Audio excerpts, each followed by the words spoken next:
I'm giving you my child. You should be grateful. Standing at the entrance are my in-laws and sister-in-law, along with her daughter, who just turned 2. Ever since they divorced 6 months ago, they've been pushing the care of my niece onto us, my husband and me. Far from stopping her, my in-laws are trying to make us take in my niece. Despite the fact that we, a couple who haven't been blessed with children, don't have the means to raise someone else's child. But then, an unexpected event would soon unfold concerning this child. I, Kelly Allen, am 27 years old. I got married 3 years ago to John, who is 29 and was running a restaurant. At the time we got married, we had planned on expanding our family, but unfortunately, we were not blessed with children. However, thanks to the kind-hearted John, we have been able to lead a busy yet enjoyable life.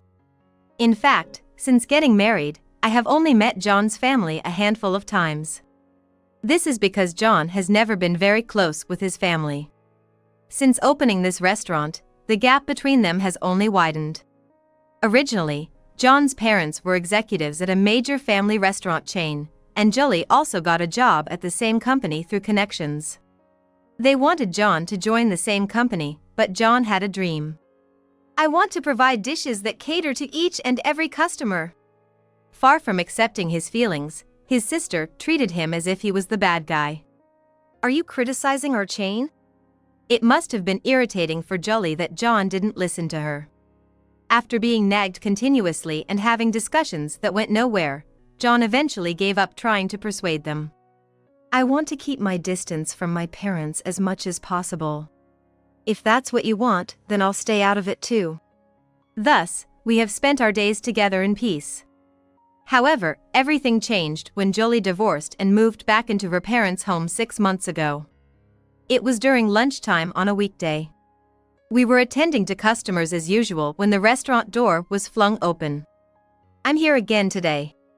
Oh dear, it's as empty as ever, exclaimed Julie in a piercing voice. She had arrived with her mother and her 2-year-old niece, and they settled heavily into a table seat. You're back again. Haven't I always told you not to be so loud?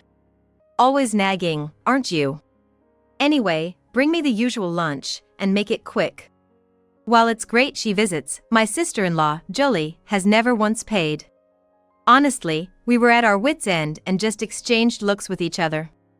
Then, I whispered to my husband, I'll handle this, and stood in front of Julie. There are other customers here, so if you're going to eat here, you need to pay just like everyone else. What? You're actually gonna charge the family? You're such a lowlife. Everyone in the restaurant turned towards Julie and put down their spoons and forks.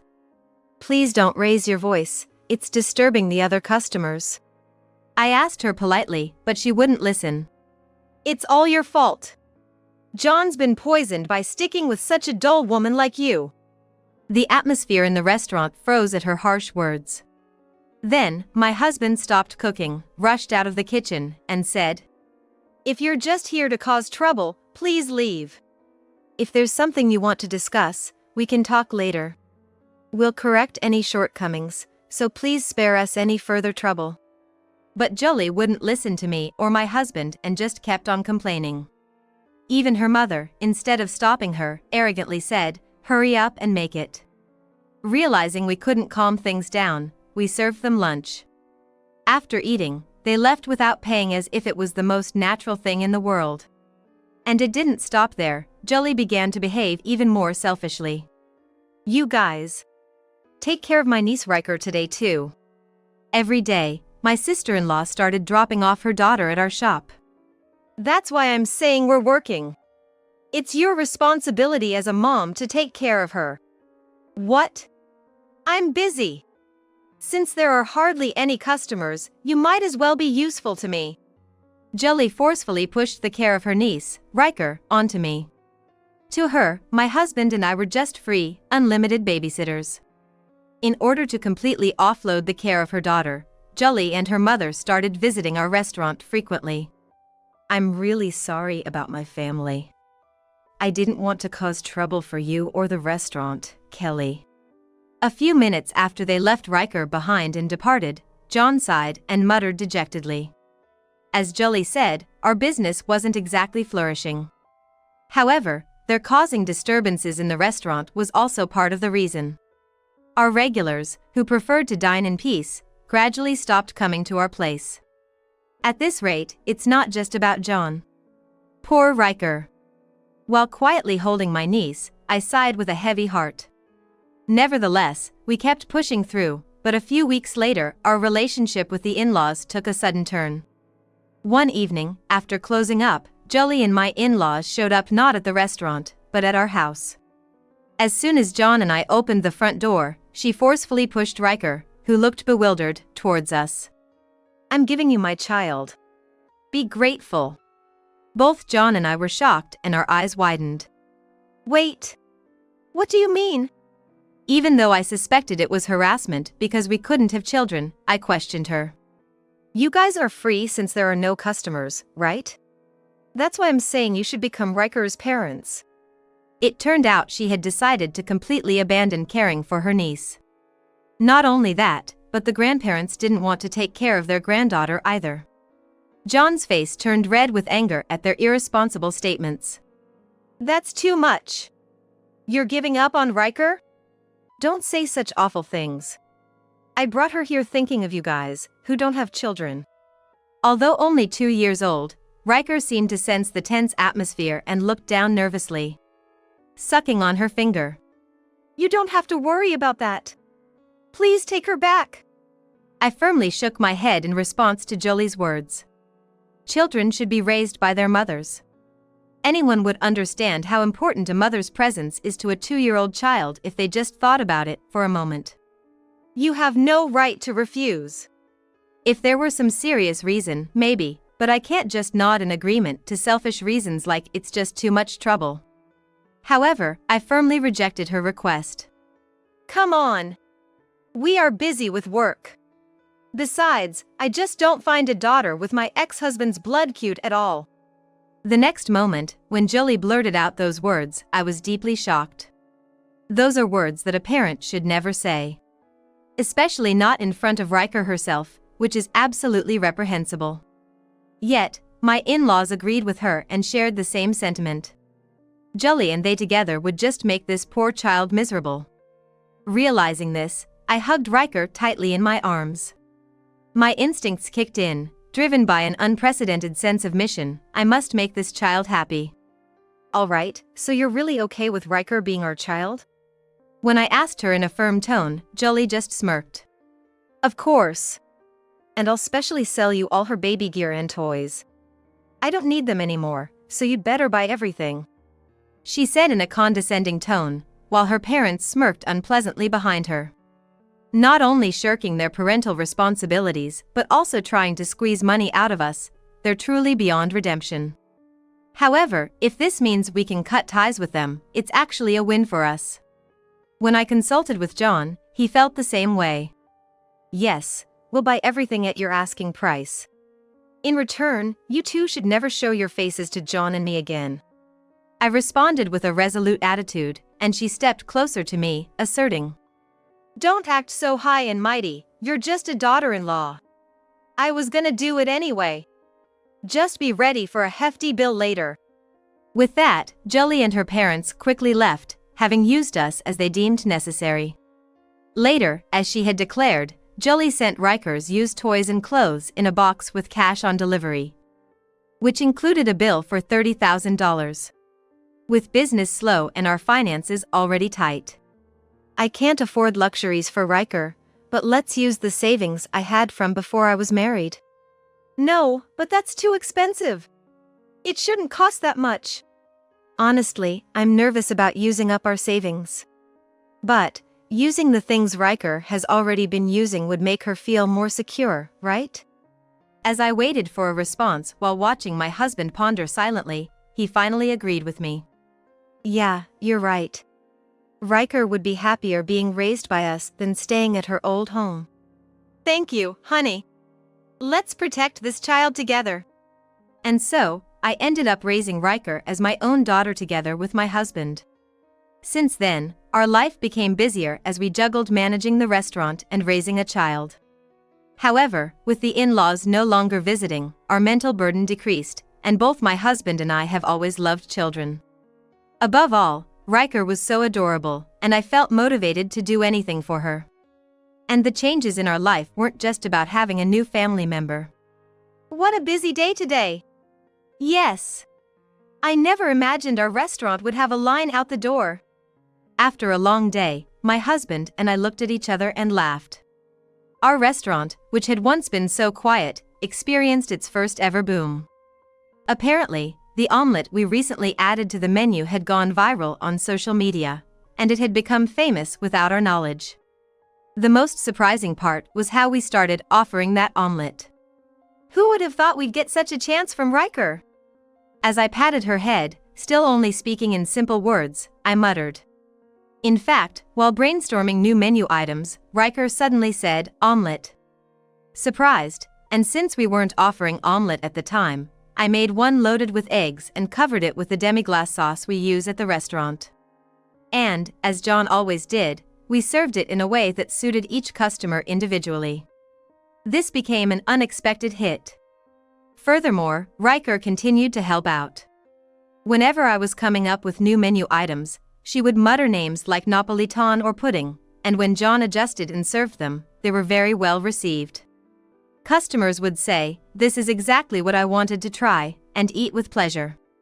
With the previous challenges in managing the restaurant gone, our lives became more vibrant with Riker's arrival. I wonder if Riker has some kind of mysterious power. It must be true. The other day when I was looking for my glasses, she was just staring behind the shelf, and when I checked, there they were, fallen behind it. Wow! Riker, that's amazing! Of course, it's all thanks to John's arrangement though. When we praised them, Riker and my husband tilted their heads slightly, then smiled happily. They looked just like they had always been our child. I was worried at first, but with things going like this, I can definitely give Riker a good life. Even in ordinary daily scenes, I felt filled with happiness. But then, something unbelievable caught my eye. What's this? Hey, look at this! John, who had opened his phone to check a message, exclaimed in surprise. Curious, I looked at the screen too, and a news article was displayed. The content shocked me so much that my eyes widened. No way! Can this even happen? Watching us in surprise, Riker, perhaps thinking something, picked up a box of building blocks. Then, slowly, she extended it towards us. When we shook it, we could hear something inside. Could it be? Is there something inside this? To that question, she looked intently back into my eyes. If Riker is looking so serious, there must definitely be something. We carefully examined the blocks and were astonished. A simmering anger began bubbling up from deep within. To think she had hidden such a thing, unforgivable. My anger flared, but we had to wait for the right time. A few weeks later. In the middle of the night, John and I were awakened by the sound of the doorbell. Careful not to wake Riker, we cautiously opened the front door, and there stood Julie with disheveled hair. Finally! Give me back my daughter right now! Her sudden outcry left John and me looking at each other. Weren't you the one who pushed her onto us? What are you saying now? Weren't we supposed to never see each other again? If there's a reason, you should start with that. As we were about to shut the door, Julie forcibly wedged her foot in and kept it open. She's my child, born to me. I've come to take her back, so bring her quickly. We made it clear that it was not possible, but Julie kept insisting on taking her daughter back. With no end in sight, and to avoid causing a disturbance, we were at a loss. Frustrated by Julie's selfish behavior, I sighed deeply and crossed my arms. Could you please not take out your frustrations on us just because the company you work for is failing? What? Why would you bring that up? I saw it on the news, it looks like you're having a tough time. Caught off guard and clearly embarrassed, Julie's face turned bright red as I recalled the news I had seen recently on John's phone. It was about a scandal at the chain restaurant where her family works. Apparently, they had been using expired ingredients to cut costs, which ultimately led to a mass food poisoning incident. As a result, they faced a massive backlash on media and social media, and the chain's performance had plummeted. Everything was fine until we gave up our daughter, and then this happened. It must be because she's gone. Jolie, seemingly having faced severe repercussions, distorted her face in anger as she screamed. What are you talking about? Riker has nothing to do with this. No, she definitely is involved. Ever since then, everything has been terrible for us. According to Jolie, their misfortune didn't stop there. Her mother had lost a wallet containing a large amount of money, and her father had caused a car accident, resulting in having to pay $6,000 in damages, just one thing after another. And Jolie believed Riker was to blame for it all. Ever since you took Riker, hasn't your restaurant been thriving?